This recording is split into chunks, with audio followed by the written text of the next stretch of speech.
une petite pensée avant la vidéo. J'aimerais présenter mes condoléances au 352. Voilà, je pense que ça serait bien que on lui dise au revoir. Voilà, je pense qu'il a fait son temps. Il nous a un petit peu aidés dans les mois et les semaines passées. Mais là, je pense que il faut le laisser partir. Voilà, le laisser reposer en paix. Et puis, voilà, passer à autre chose, tout simplement. Voilà. 3-5-2. Adieu.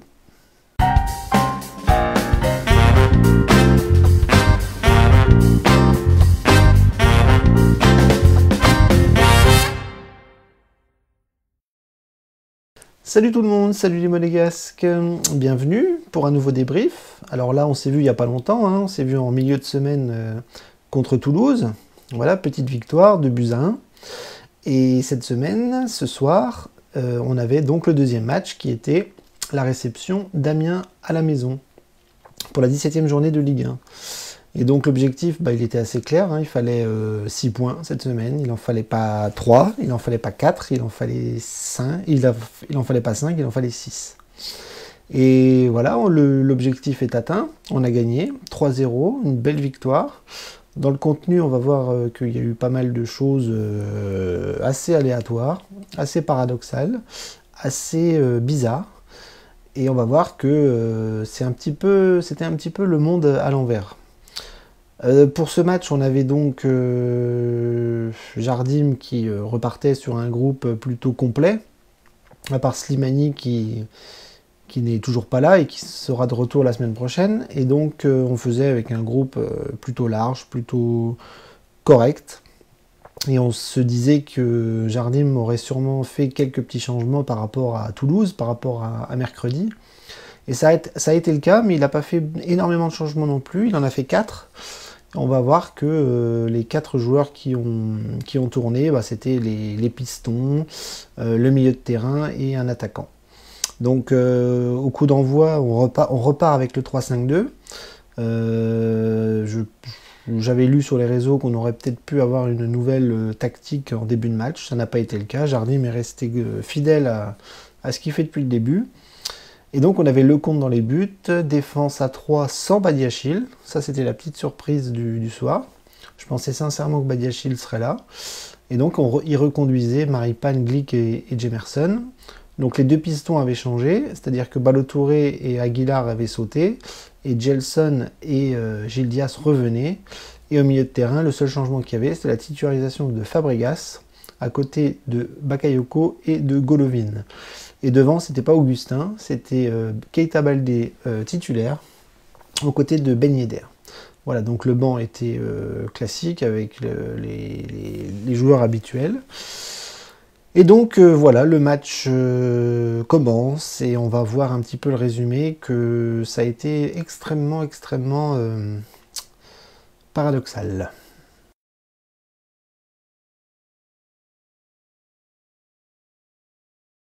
Alors, on va faire un tout petit résumé, hein. On ne va pas rentrer dans toutes les occasions, dans toutes les micro-occasions, dans les tentatives d'occasion. Là, j'ai noté un petit peu les plus grosses occasions. Il n'y en a pas eu tant que ça. On va voir qu'il y a eu quand même pas mal de buts parce qu'on en a mis 3. On n'en a pas pris, enfin. Ça fait du bien de voir la défense ne pas prendre de buts. On est content de voir le compte tranquille. Et après c'était Amiens, quoi. Voilà, donc j'ai pas envie de crier aux joies, au bonheur après une victoire contre Amiens, parce que c'est tout à fait logique que Monaco s'impose. On ne pouvait pas ne pas s'imposer, on ne pouvait pas faire match nul, on ne pouvait pas perdre. Et je peux vous dire qu'à la mi-temps, on n'emmenait pas large, parce que je pense que tous les supporters seront unanimes pour dire que la première mi-temps, ça a été de la bouillie. Ça a été triste, ça a été pauvre, ça a été maladroit, ça a été mauvais, ça a été presque ridicule, tellement Monaco faisait n'importe quoi. Pas n'importe quoi dans le sens où on a laissé la balle à l'adversaire ou qu'on s'est fait poutrer minute par minute. Non, non, non. On avait plutôt le ballon, on était plutôt dominant. Mais on a revu le Monaco qu'on n'aime pas, hein, c'est-à-dire stérile, manque de pressing, manque d'envie, manque de hargne, manque de mordant, manque de tout. Et ça tournait en rond, c'était très brouillon, c'était statique, c'était vraiment moche, très très moche. Et en plus, on se dit bêtement que si Amiens, qui eux n'avaient pas joué en milieu de semaine, ils auraient pu nous bouffer physiquement en deuxième mi-temps, puisque nous on avait joué 2 jours avant. Enfin, 3 jours avant. Et ça n'a pas été le cas. En deuxième mi-temps, c'est tout l'inverse qui s'est passé. Donc c'est pour ça que je parle de match paradoxe. C'est-à-dire qu'on a retourné la situation. Et on avait l'impression de voir des Monégasques plus frais que des Amiénois. Ce qui est assez fou parce que, voilà, il y avait un match dans les jambes en plus de la part des joueurs monégasques. Donc en première mi-temps, il n'y a pas eu d'occasion franche, il n'y a pas eu d'occasion folle. Il y a eu beaucoup d'hors-jeu, il y a eu beaucoup de centres un peu ratés, de tentatives ratées. Il y a eu deux, trois combinaisons plutôt intéressantes. Mais globalement, on n'a pas grand-chose. J'ai noté à la 24e minute un arrêt du gardien d'Amiénois, Gürtner, sur Baldé, voilà, qui lance... alors je crois que c'est la combinaison Gilles Dias, Ben Yedder et Baldé qui frappe, et le gardien qui repousse. Donc c'était la seule grosse occasion en première mi-temps que j'ai notée. Et le reste, c'était brouillon, ça tournait en rond, c'est-à-dire que derrière, on n'était pas très inquiété, c'était plutôt solide. Amiens devant, c'était pas terrible. En plus, ils ont eu un blessé assez rapidement. Mais nous, devant, on n'arrivait pas à créer notre jeu habituel, et on n'arrivait pas à concrétiser, on n'arrivait pas à se créer d'occasions vraiment très très franches. Et le 3-5-2 a montré pour moi encore une fois des limites, parce qu'on est à domicile, parce qu'on est chez nous, parce qu'on doit avoir un autre fond de jeu, une autre façon de jouer. Et le 3-5-2, finalement, il a des limites, il n'apporte pas grand-chose, et Jardim s'obstine à faire ça à domicile. On l'a vu contre Toulouse, pour marquer des buts, il a dû changer de système. Il a dû arrêter le 3-5-2, changer de système et passer à une attaque un peu différente. Alors je ne sais plus si c'était à 3 ou à 2, ou 4-4-2 ou 4-3-3. En tout cas, ce soir, on va voir qu'il a changé. Et en deuxième mi-temps, ça a été beaucoup mieux, beaucoup plus fluide. Et j'ai même l'impression que les joueurs sont plus à l'aise dans un autre système que le 3-5-2. Donc mi-temps, 0-0. Et je peux vous dire qu'on n'emmène pas large. Alors en deuxième mi-temps, c'est là que tout s'est décanté. C'est-à-dire qu'on a un petit peu changé de système. On a vu que les Amiénois défendaient beaucoup et Monaco essayait de tourner autour pendant pas mal de temps et n'y arrivait pas. On a connu ça pendant des années et des années. Quand les équipes viennent bétonner à l'extérieur, nous, on rame et on n'arrive pas à contourner les bus des équipes adverses. Donc là, à la 51e minute, on commence plutôt bien, mais c'est Amiens qui a une première occasion, Kakuta qui tire sur le compte, voilà, qui fait une super parade. C'était Kakuta du pied gauche, voilà, une très très grosse parade de Lecomte. Et on se dit, oula, attention, on peut encore être fébrile derrière, on peut encore faire des bêtises. Et si par malheur Amiens vient à marquer, on connaît les scénarios depuis le début de saison. Et on se dit qu'on va encore faire de la merde et qu'on va se faire surprendre.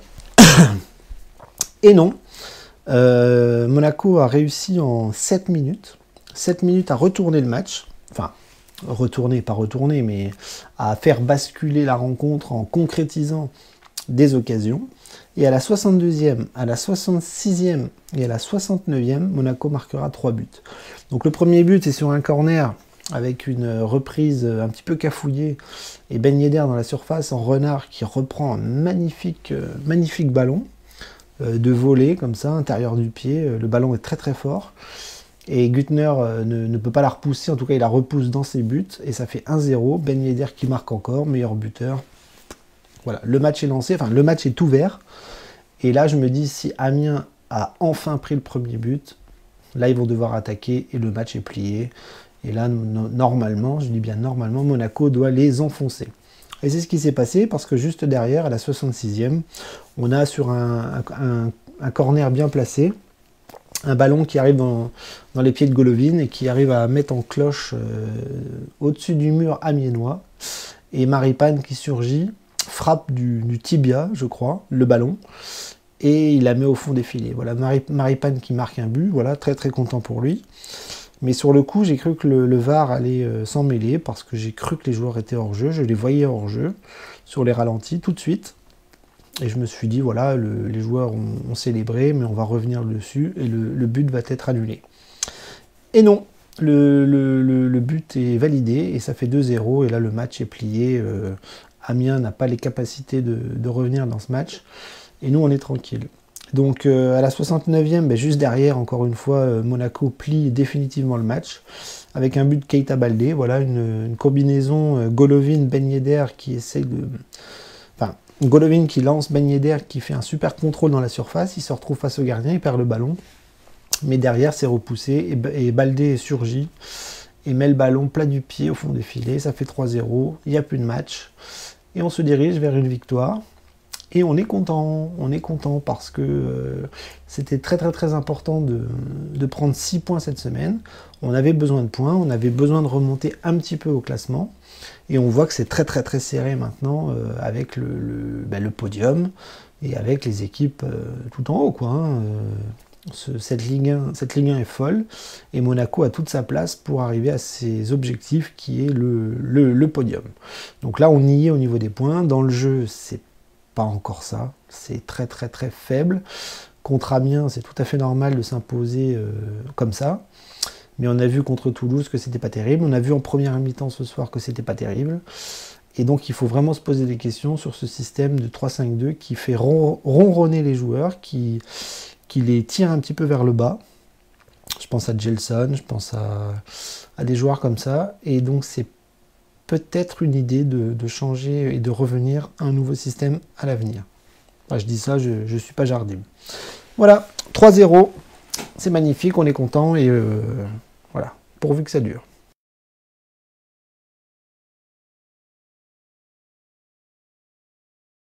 Alors, si on analyse un petit peu les joueurs, on va voir que ça va être rapide derrière, parce que les défenseurs ont fait le boulot ce soir.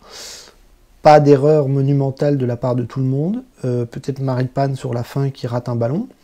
Mais Lecomte a été très bien, très solide, très costaud, très, très présent dans balle au pied. Voilà, il a presque joué libéraux à certains moments. Il a bien orienté le ballon, il n'a pas fait de bêtises. Il a fait les arrêts qu'il y avait à faire quand il fallait les faire, et globalement, il n'a pas été super inquiété. Donc, bon match de Lecomte, voilà, match classique, normal, ni plus ni moins. Donc derrière, Maripane, alors Maripane en première mi-temps, dans cette défense à 3, m'a encore un petit peu embêté, parce qu'il est sur son pied gauche, il n'est pas à l'aise. J'ai l'impression que les défenseurs se marchent dessus dans ce 3-5-2 plutôt qu'autre chose. Je ne suis pas sûr qu'à 3, ce soit plus fort qu'à 2. Et du coup, je trouve que les joueurs sont pas super à l'aise dans tout ça. Donc Jemerson était à droite, Maripane à gauche, et Glick dans l'axe. Glick qui a fait un bon match dans l'ensemble, hein, très présent physiquement, pas de boulette, pas de relance trop catastrophique à part une ou deux. Mais voilà, match correct de tout le monde. Glick au-dessus, Maripane un peu en dessous, même s'il a marqué en deuxième mi-temps. Mais là, je parle de la première mi-temps.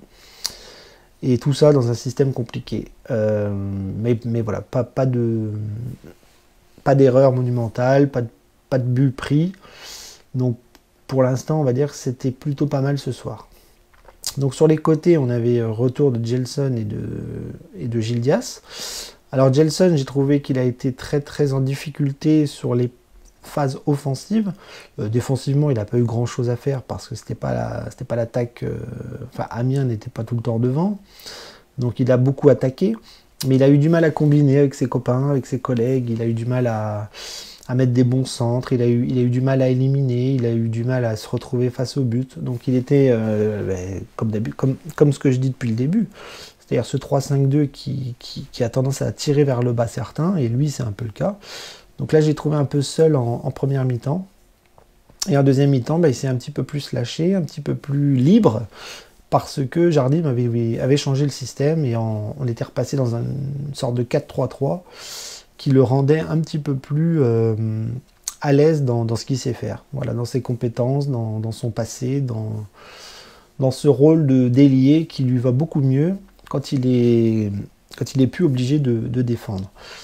Gil Dias à gauche, ben finalement j'ai bien aimé Gil Dias, je l'ai bien observé ce soir, il a fait un petit peu moins d'erreurs, il a été très présent, beaucoup de centres, beaucoup d'appels, beaucoup de percussions sur le côté gauche, et il n'a pas été exceptionnel, c'est pas un grand joueur Gil Dias, mais ce soir j'ai plutôt bien aimé sa performance, malgré ses lacunes, et malgré ce système qui lui aussi met en grande difficulté des joueurs comme lui. Milieu de terrain, on avait Fabregas, Bakayoko, Golovin. Bakayoko a fait du Bakayoko ce soir, ça a été plutôt pas mal. Voilà, très important, très présent, très costaud. Il s'enflamme un petit peu par moment et il perd des ballons du coup. Quand il veut rentrer dans la surface, il fait des dribbles, des talonnades, des roulettes. Voilà. Il en impose physiquement, c'est très bien. Mais techniquement, il faut qu'il fasse gaffe parce que quand il perd le ballon, ben, il n'y a plus personne derrière. Lui n'est plus là. Et ça peut être dangereux. Mais un bon match de Bakayoko dans l'ensemble. Fabregas, ça a été très compliqué. Première mi-temps totalement invisible. C'était très très dur physiquement.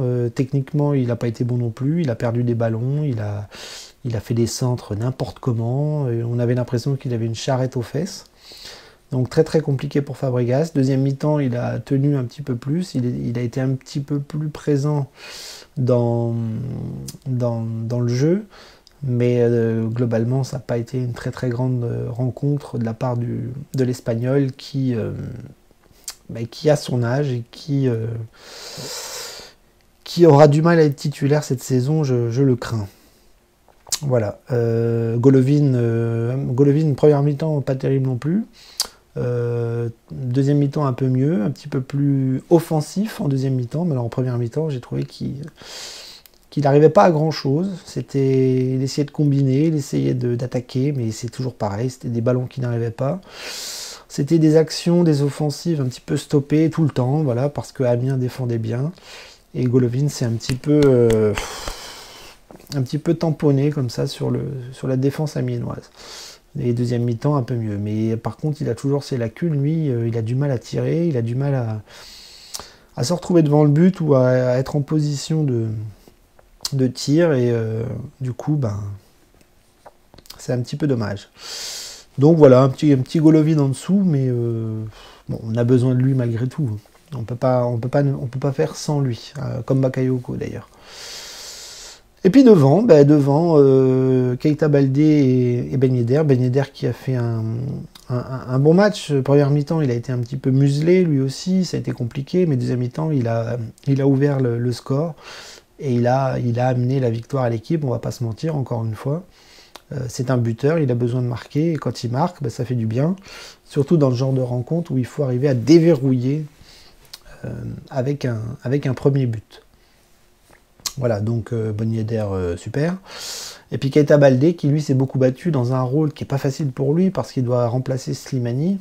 Il doit décharger un petit peu Wissam, il doit appeler les ballons, il doit imposer son physique, sa couverture de balle, qu'il fait très très bien. Hein. Keita Baldé a une vraie qualité, c'est la couverture de balle. Quand il a le ballon, il arrive bien à la garder.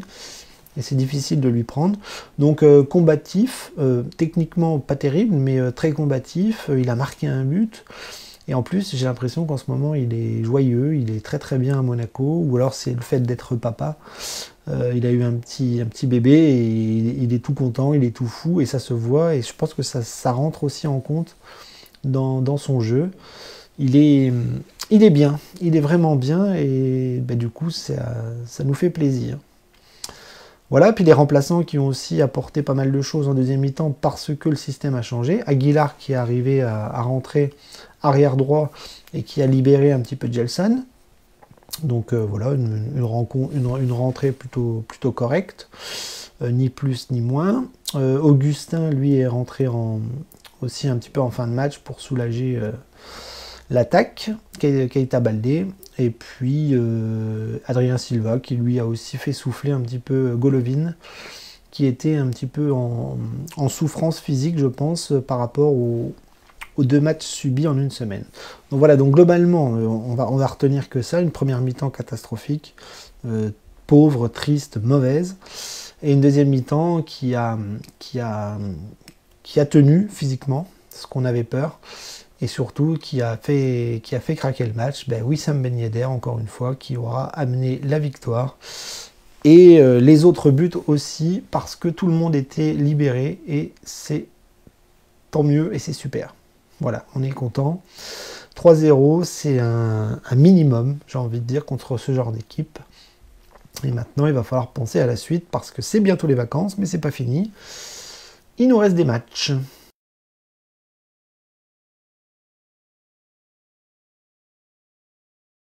Alors, les tops et les flops. Au niveau des flops, j'ai pas envie de mettre de joueurs parce que c'était un petit peu généralisé en première mi-temps.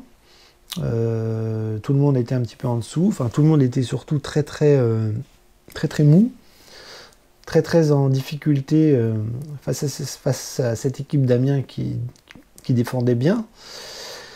Et donc, si je devais mettre un flop ce soir, ça serait la première mi-temps en fait. Je vais pas mettre des joueurs, sinon je mets tout le monde. Mais le flop, c'est la première mi-temps. C'est-à-dire sur l'ensemble de la rencontre, la première mi-temps était vraiment catastrophique et c'est ça qu'on va retenir dans les mauvais points et les mauvais aspects de la rencontre. Par contre, maintenant au niveau des tops, il n'y a pas vraiment de joueurs qui ont surnagé ce soir. Mais je pourrais mettre toujours les mêmes en fait. Ben Yedder qui marque le premier but sur un exploit individuel et donc qui est très important dans cette rencontre. Donc Ben Yedder, je peux le mettre en top. Et puis en deuxième top, je sais pas. J'ai envie de mettre Gil Dias, pas parce qu'il a été excellemment bon, pas parce qu'il est formidable, mais parce que je trouve qu'il a été un petit peu plus intéressant que Ballo-Touré, par exemple, mercredi. Je sais que Ballo-Touré, c'est pas bon, je sais que Gil Dias, c'est pas bon, mais entre les deux, il faut toujours un petit peu choisir, comme Jardim le fait. Et Gil Dias, je sais pas, en première mi-temps, deuxième mi-temps, j'ai bien aimé ses offensives, ses centres, sa présence sur certaines actions. Mais bon, j'aurais pu en mettre d'autres, donc voilà, je mets Gil Dias pour essayer de l'encourager un petit peu, en espérant qu'il va encore monter un petit peu en puissance dans les semaines et les mois qui viennent, voilà, si on recrute pas. Voilà.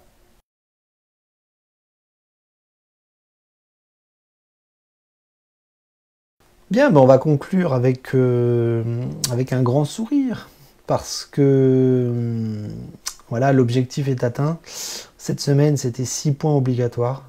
Moi, je vais même vous dire que j'exige 12 points avant les vacances. 12 points avant les vacances.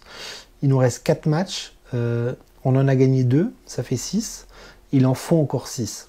Donc ça va pas être facile. Il reste Angers et Lille. On va à Angers, qui fait un début de saison plutôt correct. Là, en ce moment, ils perdent un peu des points. Donc c'est peut-être le moment d'aller les prendre. Mais à Angers, il va falloir aller gagner. C'est la semaine prochaine, c'est samedi. Et il va falloir tout faire pour aller gagner là-bas. On peut le faire. Slimani est de retour en plus. Donc Ben Yedder, Slimani va sûrement nous ramener un petit peu de peps offensif. Et puis les 2 victoires vont sûrement donner de la confiance à tout le monde. Et ça serait bien de surfer là-dessus. Moi, j'ai pas envie de faire un match nul à Angers. J'ai encore moins envie de perdre. Donc il faut aller 3 points là-bas. Et je pense qu'ils peuvent le faire malgré un fond de jeu assez pauvre. Alors est-ce que Jardim changera de tactique? Jardim, il a la tête dure, donc j'en suis pas sûr. Voilà, donc il y aura Angers. Et puis on finira avec une double rencontre contre Lille, en Coupe de la Ligue et en championnat. Donc oui, eux c'est pareil, Monaco-Lille, ça sera le dernier match avant les vacances, et il faudra aller chercher quelque chose là-bas. Alors avec qui, j'en sais rien, on verra contre Angers, s'il n'y a pas de suspendus, d'absents ou de blessés. Mais pour le moment, on va se concentrer pour la semaine prochaine, Angers, 3 points, et puis en attendant, on va savourer. On va savourer ces 2 victoires. Voilà, parce que on n'a pas grand-chose pour se réjouir ces derniers temps, donc voilà, le fond de jeu, c'est pas terrible, le football jardimesque, c'est pas terrible, mais les points, on les a, on les prend et on les garde. Voilà. Dagemonegu, à la semaine prochaine, et en attendant, profitez bien.